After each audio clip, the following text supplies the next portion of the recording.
Ancaman PDIP ungkap korupsi petinggi negara, gertakan atau upaya serius membongkar borok elit politik. Setelah penetapan Hasto sebagai tersangka KPK, PDIP menyatakan sang sekretaris jenderal partai telah membuat puluhan video yang akan membongkar dugaan keterlibatan petinggi-petinggi negara di kasus korupsi. Katanya, video-video ini akan menggemparkan dan mengubah peta pemberantasan korupsi dan juga opini publik. Kurang lebih itu yang disampaikan Guntur Romli, juru bicara PDIP pada Kamis malam 26 Desember 2024. Zainur Rohman, peneliti Pusat Kajian Anti Korupsi Universitas Gadjah Mada, menilai pernyataan itu hanyalah gertak sambal. Meski begitu, Zainur mendorong PDIP segera merilis video-video tersebut bila memang ada ke publik agar masyarakat luas bisa menilai dan mengawasi bersama kasus ini. Lakso, Ketua IM57 Plus Institute, menyebut ancaman video tersebut adalah ujian bagi KPK. Kronologi perlawanan PDIP. Pada 14 Desember, PDIP resmi memecat Joko Widodo, Presiden ke-7 Republik Indonesia yang telah menjadi kader partai sejak 2024. Salah satu alasannya adalah ia dianggap telah melakukan kegiatan yang merugikan nama baik dan kepentingan partai. Di saat yang sama, PDIP juga memberhentikan dua anggota keluarga Jokowi. Mereka adalah Gibran Rakabuming Raka, anak sulung Jokowi yang kini jadi wakil presiden, dan Bobi Nasution, menantu Jokowi yang belum lama ini memenangkan pemilihan gubernur Sumatera Utara. Pada 24 Desember, KPK menetapkan Hasto, sekretaris jenderal PDIP, sebagai tersangka di dua kasus berbeda. Di kasus pertama, Hasto disebut menyediakan sebagian uang untuk digunakan buron Harun Masiku pada akhir 2019 untuk menyuap Wahyu Setiawan, mantan komisioner Komisi Pemilihan Umum, agar memuluskan jalan Harun sebagai anggota parlemen. Di kasus kedua, Hasto diduga merintangi penyelidikan kasus Harun, termasuk dengan menyarankan saksi agar tidak memberikan keterangan dan meminta penjaga rumahnya menelpon Harun untuk melarikan diri saat operasi tangkap tangan KPK pada Januari 2022. Juru bicara PDIP, Ciko Hakim, menyatakan kepada berbagai media nasional bahwa penetapan Hasto sebagai tersangka kental dengan politisasi hukum. KPK menyangkal tudingan itu. Pada 25 Desember, KPK mengumumkan telah terbit surat keputusan yang melarang Hasto dan Yasona Lauli,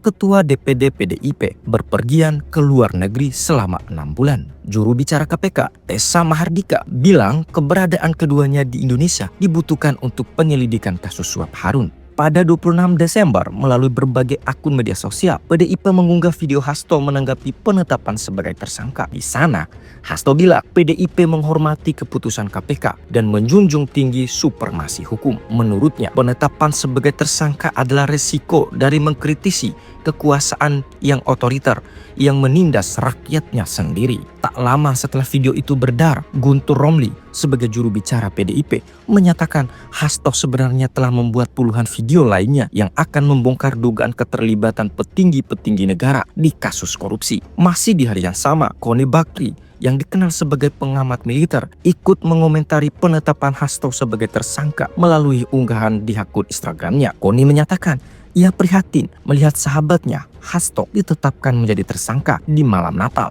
sementara kasus yang menjeratnya disebut tidak jelas. Lebih lanjut, Hasto disebut sempat menitipkan sejumlah dokumen penting ke Koni saat ia pulang ke Indonesia dari luar negeri. Karena itu katanya, tidak perlu khawatir dokumen-dokumen itu bakal dihilangkan pihak tertentu. Pada 28 Desember, Menteri Sekretaris Negara Prasetyo Hadi menanggapi ancaman PDIP membongkar skandal korupsi para pejabat tinggi negara. Prasetyo menyatakan kalau memang ada bukti tersebut dibuka saja pada publik dan harus berdasarkan fakta dan proses hukum yang jelas. Menurut Guntur, Koni memang sempat pulang ke Jakarta pada 27 November saat hari pemilihan kepala daerah atau pilkada serentak. Kala itu, Hasto disebut sengaja menitipkan beberapa dokumen ke Koni agar diamankan. Dokumen-dokumen itu diklaim berisi informasi penting saat penyalahgunaan kekuasaan dan skandal korupsi para pejabat tinggi negara. Guntur bilang sejumlah data dan analis di dokumen tersebut merupakan hasil kontribusi Koni dan Andi Wijayanto yang pernah menjabat sekretaris kabinet. Guntur menyatakan pihaknya tidak mau menyerahkan berbagai video dan dokumen yang ada ke KPK. Menurut dia, lebih baik Hasto merilis video dan dokumen tersebut langsung ke publik. Di hari yang sama, mantan Presiden Jokowi menyatakan tidak ambil pusing soal ancaman Hasto dan PDIP. Ia bahkan siap memberikan keterangan bila dibutuhkan. Seberapa nyata ancaman PDIP?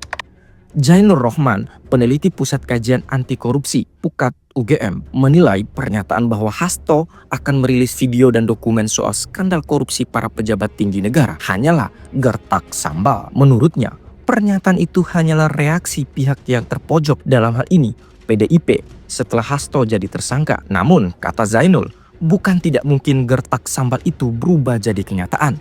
Apalagi PDIP sudah kepalan basah dan kini menghadapi tuntutan publik untuk merilis bukti-bukti yang dijanjikan. Bila itu benar terjadi, publiklah yang akan diuntungkan dari pertengkaran para elit politik menurutnya. Muhammad Fathahillah Akbar, dosen hukum pidana UGM, juga cenderung melihat pernyataan soal video-video skandal korupsi ini sebagai gertakan belaka. Apalagi katanya, hingga kini belum ada kisi-kisi mengenai isi video yang dimaksud atau kasus apa yang bakal disasar. Guntur Romli hanya menyatakan video-video yang disiapkan Hasto bakal membahas kasus-kasus lama dan baru. Kasus-kasus lama, kata Guntur, adalah kasus dengan nilai kerugian negara miliaran rupiah hingga triliunan rupiah yang sudah pernah jadi bahan perbincangan publik. Sementara itu, Guntur bilang contoh kasus baru yang bukti-buktinya akan diungkap adalah terkait kriminalisasi Anies. Menanggapi penjelasan Guntur soal kasus kriminalisasi Anies, Jainur dari PUKAT UGM menyatakan itu semua orang sudah tahu.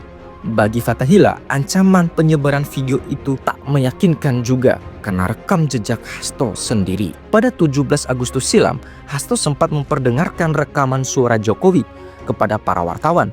Rekaman itu seakan menunjukkan bagaimana Jokowi menyalahgunakan hukum untuk mengintimidasi pihak tertentu. Setelah ditelusuri, ternyata itu adalah rekaman pidato Jokowi dari sebuah acara di Sentul Bogor dari November 2019 yang dipotong tanpa konteks. 5 tahun silam, Jokowi menyatakan hal itu dalam rangka mengingatkan aparat penegak hukum agar tidak menggigit pejabat atau pelaku usaha yang sedang berinovasi, misalnya dengan memeras mereka. Agustinus Pohan, pakar hukum pidana dari Universitas Katolik Parahyangan, juga mempertanyakan pernyataan Koni soal dokumen penting titipan Hasto yang katanya sudah diamankan dan dinotariskan di Rusia. Menurutnya, ada berbagai cara untuk mengamankan bukti berupa dokumen fisik setelah dengan membuat salinannya atau sederhananya mengambil fotonya sehingga ia menjadi bukti elektronik. Dari sana, Agustinus menilai ucapan Koni tidak mencerminkan kata-kata seorang pengamat atau akademisi.